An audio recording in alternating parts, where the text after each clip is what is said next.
সত্যি কি তামিম ইকবাল খানের কপাল ফিরেছে? হ্যাঁ দর্শক, অবশ্যই সত্যি তামিম ইকবাল খানের কপাল ফিরেছে। পাশাপাশি ফিরেছে মেহেদী হাসান মিরাজ ও তাসকিন হুসাইনের। কিন্তু কেন ফিরলো, কার কারণে ফিরলো, আমরা এটাই জানবো এখন। গণপ্রজাতন্ত্রী বাংলাদেশ সরকারের মাননীয় প্রধানমন্ত্রী জননেত্রী শেখ হাসিনা অত্যন্ত খেলাপ্রিয় একজন মানুষ। তিনি প্রায় সব ধরনের খেলা টিভি স্ক্রিনে ও সরাসরি দেখে থাকেন। তো তিনি দেখে আসতেছেন দীর্ঘদিন থেকে বাংলাদেশ ক্রিকেট টিমে যে ওপেনিং জুটি, সেই ওপেনিং জুটিটির অত্যন্ত অভাব হওয়ার কারণে বারবার দেশের বাইরে বাংলাদেশ ক্রিকেট টিম কখনোই মাথা তুলে দাঁড়াইতে পারে না।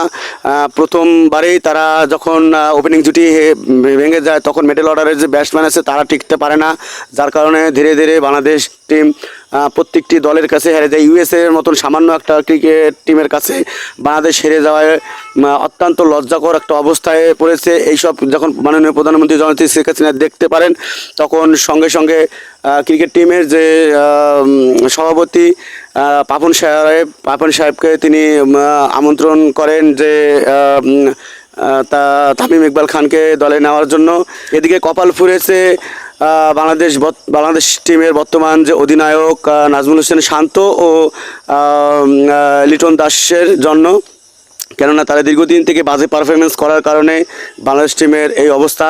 তো এই বাজেট পারফরমেন্স করার কারণে তাদেরকে বাধ্য হয়েছে এদিকে দলে ফেরানো হয়েছে তামিম ইকবাল খান, মেহেদী হাসান মিরাজ ও তাসকিন আহমেদকে। তো এই ছিল এখনকার খবর। ক্রিকেটের আরও খবর পাওয়ার জন্য আমার এই চ্যানেলটিকে সাবস্ক্রাইব করে পাশেই থাকুন। Thanks for watching this video. Thank you.